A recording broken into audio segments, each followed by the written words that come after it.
여러분은 혹시 하루 동안 먹은 음식 속에 들어있는 소금의 양을 진짜로 떠올려 본 적이 있으신가요? 이 질문을 드리면 대부분 잠시 멈칫하시더라고요. 우리는 분명 소금이 몸에 좋지 않다는 걸 알고 있으면서도 정작 내가 얼마나 먹고 있는지는 잘 모른 채 살아갑니다. 저도 상담을 하다 보면 이런 이야기를 정말 자주 듣습니다. 나는 짜게 먹지 않아요. 그런데 하루 식단을 하나씩 풀어보면 생각보다 훨씬 많은 소금이 숨어 있죠. 며칠 전 한 아주머니가 제게 이렇게 말씀하셨어요. 딸아이와 김치찌개 끓여 먹었는데요. 평소처럼 한 그릇 먹었을 뿐인데 그날 저녁에 다리가 유난히 붓더라고요. 그분의 표정에는 왜 그런 걸까 하는 작은 걱정이 담겨 있었습니다. 사실 우리 신장은 말하지 않을 뿐 매일같이 조용히 신호를 보내고 있습니다. 그리고 그 신호는 대부분 소금과 관련이 있죠. 오늘은 바로 이 이야기, 저염식을 하면 신장이 왜 편해지는지, 그리고 일상에서 쉽게 실천할 수 있는 5가지 방법을 차분히 알려드리려고 합니다. 전문적인 지식을 어렵게 풀어내지 않고 여러분의 식탁에 바로 올릴 수 있는 실천법 중심으로요. 영상을 끝까지 보신다면, 아, 이렇게만 바꿔도 신장이 숨을 돌릴 수 있구나. 이런 느낌을 분명히 받게 되실 겁니다. 이제 천천히 같이 알아볼까요? 준비되셨다면 이어서 본론으로 들어가겠습니다.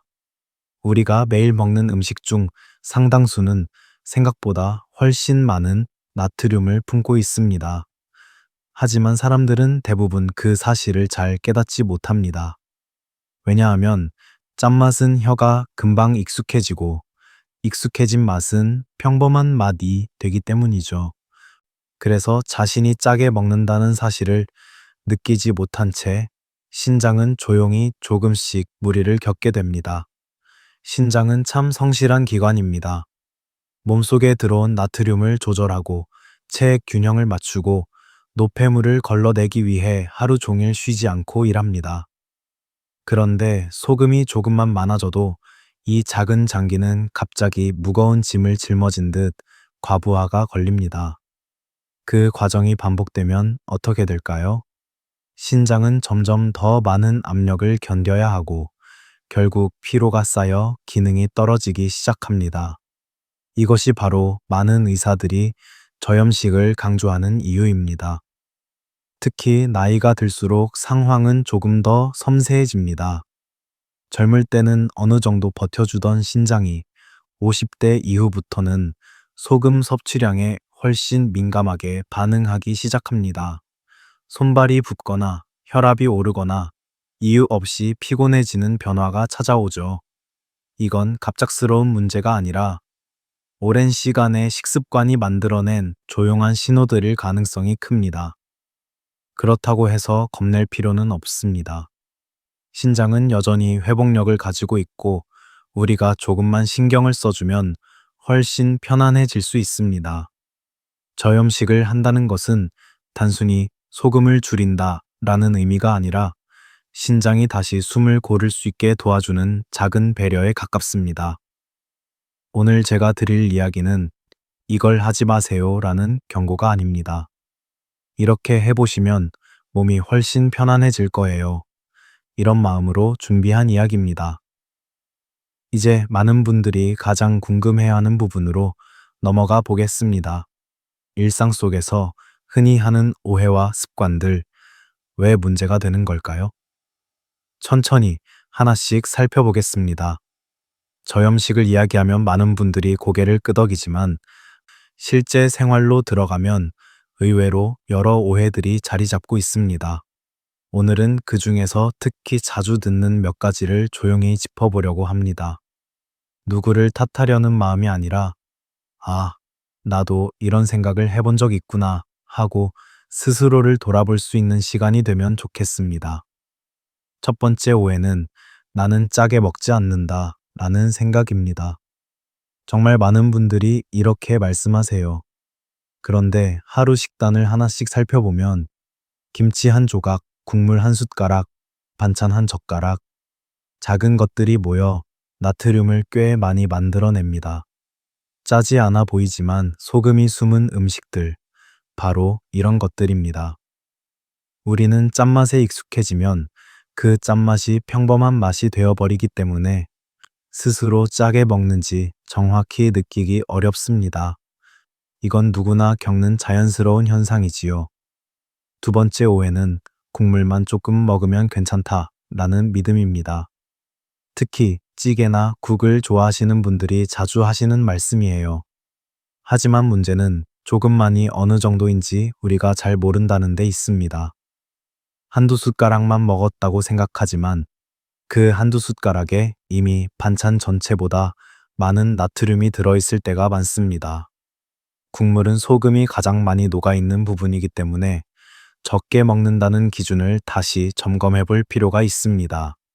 세 번째 오해는 저염식은 맛이 없다라는 생각입니다. 이 말도 정말 자주 듣습니다. 하지만 사실은 그 반대일 때가 많습니다. 소금을 줄이면 처음 며칠은 조금 싱겁게 느껴질 수 있어요. 하지만 일주일 정도 지나면 혀가 다시 민감해지면서 식재료의 원래 맛이 훨씬 잘 느껴집니다. 마치 거칠게 들리던 소음이 사라지고 그 뒤에 숨겨져 있던 잔잔한 소리가 들리기 시작하는 것처럼요. 저염식은 맛을 잃는 것이 아니라 맛을 되찾는 과정에 가깝습니다. 네 번째는 가공식품을 조금만 먹으면 괜찮다라는 오해입니다. 현대인들의 식단에서 나트륨이 가장 큰 비중을 차지하는 곳은 바로 가공식품입니다. 햄, 소시지, 빵, 라면, 간편식. 조금만 먹어도 한 끼 전체의 나트륨을 넘겨버리는 경우가 많습니다. 문제는 우리가 그 사실을 잘 모른다는 거죠. 왜냐하면 짠맛이 강하게 느껴지지 않기 때문입니다. 하지만 신장에게는 분명한 부담으로 다가옵니다. 이런 오해들은 우리 모두가 겪는 자연스러운 과정입니다. 중요한 건 틀렸다고 말하는 것이 아니라, 아, 이런 부분을 조금만 다르게 생각해도 몸이 더 편안해질 수 있겠구나, 이렇게 느끼는 것이죠. 이제 다음 단계에서는 저염식이 신장을 편하게 해주는 실제 원리, 즉 과학적인 이유를 아주 쉽게 풀어서 설명해 드릴게요. 지식이 조금만 더해지면 실천은 훨씬 편안해집니다.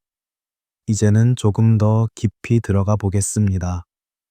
하지만 어려운 의학 용어를 길게 설명하려는 건 아닙니다. 일상 속에서 바로 이해할 수 있는 방식으로 저염식이 왜 신장을 편하게 만드는지 천천히 풀어보겠습니다. 신장은 하루 종일 필터처럼 작동합니다. 우리 몸속 피가 신장으로 흘러 들어오면 그 안에 있는 노폐물, 수분, 나트륨을 하나하나 확인하고 몸에 필요한 것만 다시 돌려보냅니다. 그리고 필요 없는 것들은 소변으로 보내죠. 이 과정을 하루에 수십 번 이상 반복하는데 이때 나트륨이 많아지면 신장은 쉴 틈이 없게 됩니다. 먼저 나트륨이 많아지면 몸은 자동으로 물을 끌어당기려는 성질이 생깁니다. 이건 누구나 가지고 있는 자연스러운 생리 작용입니다. 나트륨과 물은 항상 함께 움직이기 때문이죠. 그래서 소금이 많으면 몸 안에 물이 더 많이 머물려고 합니다. 그러면 혈액량이 늘어나고 신장은 그 늘어난 양을 모두 처리해야 합니다. 작은 정수기 필터에 너무 많은 물을 한 번에 부어 넣는 것과 비슷한 상황입니다. 그만큼 신장은 더 빠르게, 더 세게 일해야 하지요. 또 하나 중요한 점은 혈압입니다. 나트륨이 많아지면 혈압이 서서히 올라가기 쉽습니다. 그런데 혈압이 올라가면 신장 혈관은 매우 섬세하게 영향을 받습니다. 신장에는 아주 얇고 미세한 혈관들이 촘촘하게 퍼져 있는데 혈압이 조금만 높아져도 이 혈관들이 압력을 그대로 견뎌야 합니다. 오랜 시간 이런 압력이 쌓이면 결국 신장 기능이 조금씩 줄어들게 됩니다. 저염식을 하면 어떤 변화가 생길까요? 먼저 몸이 불필요하게 붙잡고 있던 물을 내려놓기 시작합니다. 붓기가 줄어들고 몸이 가벼워지는 느낌이 오죠. 혈액량이 안정되면서 신장은 더 편하게 일합니다. 마치 계속 뛰던 엔진이 이제 속도를 조금 줄여도 괜찮아 라고 말하는 것처럼요. 또한 혈압도 자연스럽게 안정됩니다. 고혈압은 신장 질환의 큰 원인 중 하나인데 소금 섭취를 줄이면 혈압이 내려가면서 신장 혈관이 받던 압박도 줄어듭니다. 신장이 다시 숨을 고를 수 있는 공간이 생기는 거죠. 즉, 저염식은 단순히 소금을 덜 먹자는 이야기가 아니라 신장이 매일 겪는 부담을 줄여주는 과학적인 방법입니다. 그리고 이 변화는 단기간에도 시작되지만 장기적으로는 신장 기능을 보호하는 데 매우 중요한 역할을 합니다. 조금만 이해해도 실천은 훨씬 쉬워집니다. 지금부터는 이 원리를 바탕으로 그럼 실제로 나는 식탁에서 무엇을 바꾸면 될까? 이 질문에 대한 아주 구체적인 방법들을 알려드리겠습니다. 이제는 실제로 삶 속에 바로 적용할 수 있는 방법들을 하나씩 말씀드려 보겠습니다. 이건 어렵다가 아니라, 아, 이 정도라면 나도 해볼 수 있겠다 라는 마음이 들도록 부담 없이 실천할 수 있는 방법들만 골랐습니다. 첫 번째 방법은 간을 마지막에 넣는 습관입니다. 음식을 만들 때 처음부터 소금을 넣으면 조리 과정에서 수분이 날아가면서 맛이 더 짜게 느껴지게 됩니다. 그래서 같은 양을 넣어도 훨씬 자극적이죠.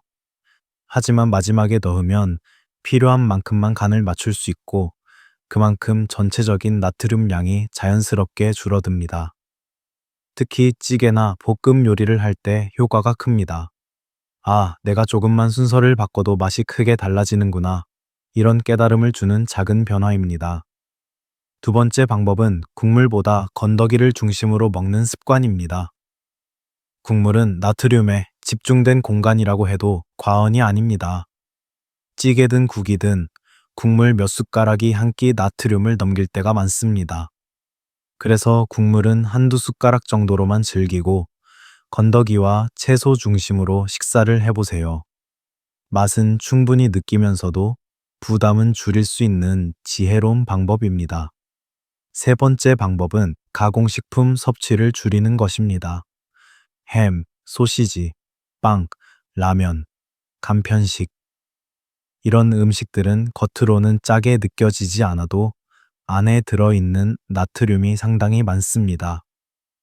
맛있으니까 조금만 먹어야지 이렇게 생각하지만 그 조금이 의외로 큰 영향을 미칩니다. 가능하다면 자연식품을 조금 더 선택해 보세요. 재료 본연의 맛이 더 잘 느껴지고 몸도 한결 가벼워지는 변화를 경험하게 됩니다. 네 번째 방법은 양념의 종류를 바꾸는 것입니다. 소금 대신 허브, 후추, 마늘, 파, 레몬즙 같은 향미 재료를 활용하면 소금을 많이 넣지 않아도 충분한 맛을 만들 수 있습니다. 특히 레몬즙이나 식초 같은 산미는 음식의 풍미를 살리면서도 짠맛을 보완해주는 역할을 합니다. 처음에는 조금 낯설 수 있지만 입맛이 적응되면 오히려 더 깔끔하고 담백하게 느껴질 겁니다. 다섯 번째 방법은 외식할 때 덜 짜게 해달라고 미리 말씀드리는 것입니다. 많은 분들이 이 말을 어렵게 느끼시지만 생각보다 많은 식당에서 이런 요청을 흔하게 받아들입니다. 한마디만 건네도 그날의 나트륨 섭취량이 크게 줄어들 수 있습니다. 그리고 더 중요한 건 내 몸을 위해 작은 선택을 했구나 라는 뿌듯함이 생긴다는 점입니다. 여섯 번째 방법은 음식의 양을 조금 줄여보는 것입니다. 짜지 않은 음식을 먹는 것도 중요하지만 전체 양을 조금 줄이는 것도 도움됩니다. 특히 짠 반찬이 많을 때는 한두 젓가락만 덜어내는 것만으로도 큰 변화를 만들 수 있습니다. 음식의 질뿐 아니라 양도 하나의 선택이 된다는 거죠. 이 6가지 방법은 어떤 특별한 기술이나 복잡한 준비가 필요한 것이 아닙니다. 다만 한 가지씩 천천히 시도해보면 몸이 훨씬 편해지는 느낌을 스스로 느끼게 되실 거예요. 그리고 그 순간, 아, 내 신장이 오늘은 조금 더 쉬었겠구나. 이런 생각이 문득 떠오르실 겁니다. 이제 여러분께 실제로 있었던 한 이야기를 들려드리려고 합니다. 실천이 어떤 변화를 만드는지 가장 잘 보여주는 이야기입니다. 오늘은 제가 상담하면서 만났던 한 분의 이야기를 조용히 들려드리고 싶습니다. 이야기 속의 인물은 개인정보 보호를 위해 조금 각색되었지만 그분이 느꼈던 마음과 변화는 그대로입니다. 70대 초반의 한 어르신이셨습니다. 항상 밝은 미소를 가지고 있었지만 다리가 자주 붓고 저녁이 되면 몸이 무겁다는 고민을 가지고 계셨죠. 그분은 이렇게 말씀하셨어요. 내가 짜게 먹는 편은 아닌데 나이 들어서 그런가 요새는 몸이 예전 같지 않아요. 식단을 함께 살펴보았을 때 특별히 짠 음식을 과하게 드시는 건 아니었습니다. 하지만 매일 국 한 그릇, 김치 조금, 간장에 살짝 찍는 습관, 이런 작은 것들이 오랫동안 쌓여 있었던 거죠. 처음에는 그분도 잘 이해되지 않는다는 표정으로 고개를 갸웃하셨습니다. 이 정도도 맞나요? 그 말 속엔 약간의 놀람과 아쉬움이 함께 담겨 있었습니다. 그래서 저는 아주 작은 변화부터 제안드렸습니다. 국물은 반만, 김치는 한 조각만, 볶음 음식은 마지막에 간을 살짝만, 그리고 외식할 때는 덜 짜게 해달라는 한마디. 어르신도 부담스럽지 않다며 천천히 실천해 가셨습니다. 2달쯤 지났을까요? 그분이 환하게 웃으며 찾아오셨습니다. 요즘은 저녁에도 다리가 덜 붓고요. 아침에 일어날 때 숨 쉬는 게 한결 편해졌어요. 그 말은 정말 조용하고 부드러운 목소리였지만 속에는 뿌듯함과 안도감이 가득했습니다. 몸의 변화는 늘 큰 소리로 오지 않습니다. 작은 습관이 쌓여서 어느 날 문득, 오늘은 조금 덜 아픈데? 이런 순간을 만들어주는 것이죠. 그분은 마지막에 이런 말을 남기셨습니다. 내가 늦었다고 생각했는데, 그래도 할 수 있는 게 있네요. 내 몸이 아직 내게 기회를 주고 있었나 봐요. 그 말이 아직도 마음에 남습니다. 우리는 생각보다 훨씬 많은 변화를 만들 수 있고, 신장은 그 변화에 누구보다 따뜻하게 응답해주는 기관입니다. 이제 지금까지 들었던 내용을 짧고 명확하게 정리해 보겠습니다. 지금까지 많은 이야기를 나눴지만 마지막으로 꼭 기억하면 좋은 핵심만 조용히 정리해 드리겠습니다. 오늘 영상이 끝난 뒤에도 여러분의 식탁 위에서 자연스럽게 떠오를 수 있는 정도로 간단하고 분명하게 정리해 볼게요. 첫 번째, 소금은 처음이 아니라 마지막에 넣기. 조리 순서를 바꾸는 것만으로도 전체 나트륨 섭취량을 크게 줄일 수 있습니다. 두 번째, 국물보다 건더기 중심으로 먹기. 국물 속에는 생각보다 훨씬 많은 나트륨이 숨어 있습니다. 한두 숟가락 정도만 즐기면 부담을 크게 줄일 수 있습니다. 세 번째, 가공식품은 조금만이 아니라 가능하면 줄이기. 겉으로 짜지 않아도 나트륨 함량이 높기 때문에 자연 식재료 중심으로 바꾸는 것이 도움이 됩니다. 네 번째, 향미 재료 활용하기. 허브, 마늘, 파, 후추, 레몬즙 같은 재료는 소금을 적게 넣어도 음식 맛을 풍성하게 만들어줍니다. 다섯 번째, 외식할 때는 덜 짜게 해주세요 라는 한마디. 부담스럽지 않게 식사를 관리할 수 있는 작은 실천입니다. 여섯 번째, 짠 반찬이나 음식은 한두 젓가락만 덜어내기. 양을 조절하는 것만으로도 나트륨 섭취가 크게 줄어듭니다. 이 6가지는 거창한 목표가 아니라 하루에 단 하나씩 실천해 볼 수 있는 아주 현실적인 실천법들입니다. 중요한 건 모든 걸 완벽하게 하려는 것이 아니라 조금씩 천천히 꾸준히 변화해 가는 것입니다. 이제 마지막으로 여러분께 전하고 싶은 따뜻한 한마디와 조용한 마무리를 드리겠습니다. 오늘 함께한 시간이 여러분의 하루를 조금 더 편안하게 만들어주는 작은 씨앗이 되었으면 합니다. 저염식이라는 것이 거창하거나 특별한 노력이 필요한 건 아닙니다. 그저 내 몸이 조금 더 쉬어갈 수 있도록 작은 선택을 이어가는 과정일 뿐입니다. 혹시라도 나는 잘할 수 있을까? 이런 마음이 드신다면 너무 걱정하지 않으셔도 됩니다. 몸은 우리가 생각하는 것보다 훨씬 따뜻하게 반응합니다. 딱 하나만 바꿔도 변화가 시작되고 그 변화가 또 다른 변화를 불러옵니다. 그렇게 천천히 쌓여 어느 날 문득 몸이 보내는 편안함을 느끼게 되실 거예요. 여러분의 건강은 누구도 대신해 줄 수 없는 가장 소중한 자산입니다. 그리고 그 자산을 지키는 일은 거창한 결심보다 매일의 작은 선택에서 시작됩니다. 만약 오늘 영상이 조금이라도 도움이 되었다면 당신이 사랑하는 단 한 사람에게 전해주시면 좋겠습니다. 그분의 신장도 오늘보다 조금 더 편안해질 수 있으니까요. 따뜻한 하루 되시길 바랍니다. 다음 시간에 다시 찾아뵐게요.